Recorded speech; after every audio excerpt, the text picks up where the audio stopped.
Après 20 mois de pandémie et alors que la 5e vague bat son plein, le personnel soignant est à bout. Certains services de soins intensifs affichent déjà complet.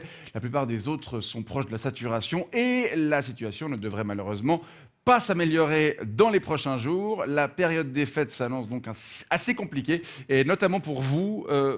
Maude Magnien, bonsoir. Bonsoir. Vous êtes infirmière au service des soins intensifs du CHUV à Lausanne. Oui. Alors, comment ça va? Alors ça va tip top, je suis en pleine forme. Je suis sorti du boulot ce matin à 7h30 après 3 journées de 12 heures. Passé à retourner des patients intubés, à courir dans tous les sens. Ouais. Mais bon là j'ai 2 jours de congé, je pense que je vais pouvoir dormir une 30aine d'heures. Afin de recharger les batteries pour être au taquet quand je reprends mon service Donc vous lundi soir à 19h. Vous faites des services de 12 heures. Oui, mais alors ça, c'est pas propre à la situation Covid, hein, c'est standard de la profession. Ouais, on fait 2-3 journées de 12 heures, et puis après, quelques jours de congé, histoire de pouvoir quand même un peu profiter de notre vie privée. Bien sûr, ouais. Qui, dans mon cas, est inexistante, puisque mon ex-mari médecin s'est tiré avec une collègue plus jeune, Ah, ouais, une Québécoise. Et puis c'est pas au boulot que je vais trouver son remplaçant. Il y a 80% de femmes dans ma profession. Ouais. Ça fait depuis le début de la première vague que je l'ai pas baisé.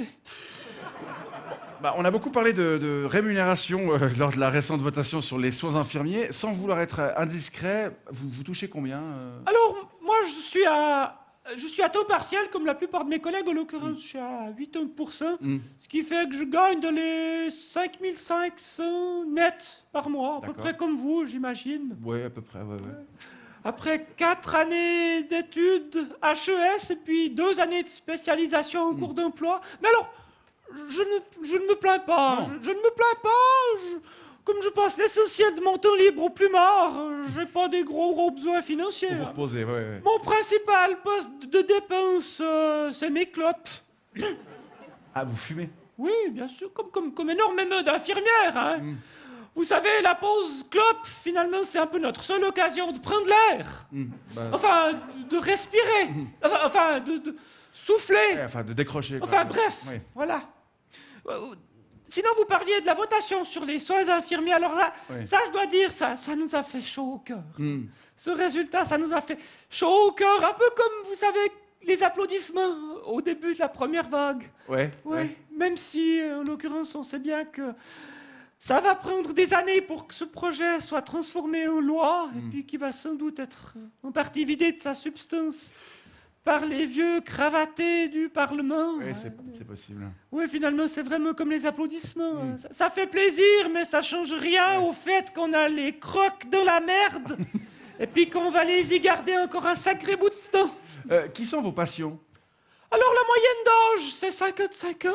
Hein, mais j'en ai aussi un qui a un petit peu moins de la quarantaine, qui est intubé. Oui. Et puis alors, ils sont à 85, 90% non vaccinés. D'accord. Et est-ce qu'ils changent d'avis par rapport à la vaccination lorsqu'ils arrivent aux soins intensifs, ces gens? Alors, ça dépend. Ça dépend à quel point ils sont remontés contre la vaccination, et puis aussi à quel point ils sont documentés. Oui, j'en ai plusieurs, par exemple, qui m'ont demandé que je les soigne avec de l'ivermectine. Ah oui, ça c'est ce vermifuge. Pour cheval. Oui, pour cheval, hein. Il y a Un plusieurs produit sites. de médecine vétérinaire. Voilà, il y a plusieurs sites un peu à tendance complotiste qui disent que c'est un super traitement efficace contre le Covid. Voilà, alors moi, mon métier c'est de soigner, mais quand j'entends ce genre de demande, j'ai plutôt envie de gifler. Ouais. Et puis il y en a aussi qui arrivent en me disant qu'ils sont tout contents d'avoir chopé la maladie, comme ça ils pourront avoir leur certificat Covid sans avoir à se faire injecter un produit sur lequel on n'a pas de recul. Oui, puis alors en général, après, bien souvent, ils tombent dans le coma, puis alors là, on peut plus leur demander leur avis sur la vaccination. Ni sur les produits qu'on leur injecte pour essayer tant bien que mal de leur sauver la vie, sur lesquels on a encore moins de recul que sur le vaccin. Ouais. Vous êtes un peu remonté, je le sens un peu, contre les personnes non vaccinées ou... Oh non! Non, pas du tout! Ah ouais. Oh non, la vaccination, c'est vraiment un choix personnel. c'est un choix personnel, franchement. Chacun doit pouvoir faire comme il veut. Hein. Et puis c'est à nous, le personnel soignant, d'assumer un bout de chaîne. Hein. Mais oui, après tout, c'est nous qui avons choisi ce métier. Hein. On est grassement payés. Hein. On a une super image de la population. Les politiciens nous soutiennent bec et ongle. Hein. On avait tous rêvé de faire de la médecine de guerre. Hein. On va quand même pas se plaindre, ou bien?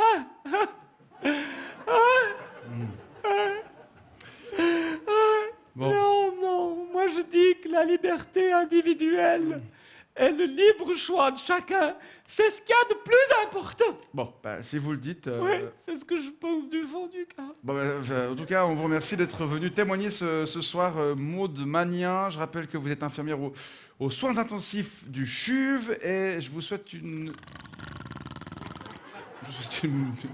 un bon repos, une bonne soirée et un bon courage. On peut l'applaudir, mais pas trop fort, pas trop fort.